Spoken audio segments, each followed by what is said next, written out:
You ask Tiger to calculate. This deals with finding the midpoint between 2 points.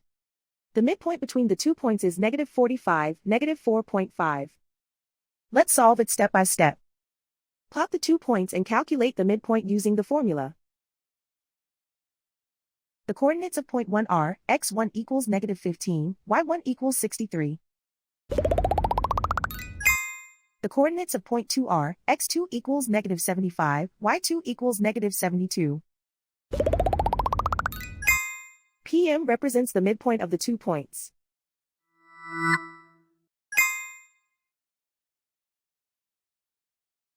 Use the x values in the midpoint formula to find the midpoints x.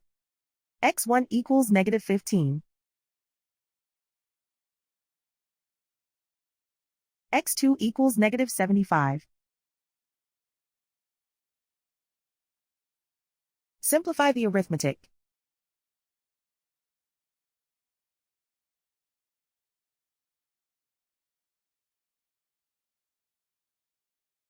Use the y values in the midpoint formula to find the midpoints y.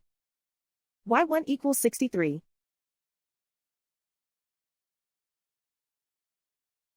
y2 equals -72.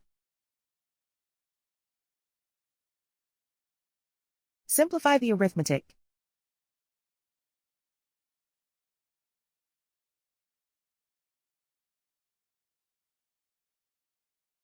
And so, the midpoint is -45, -4.5.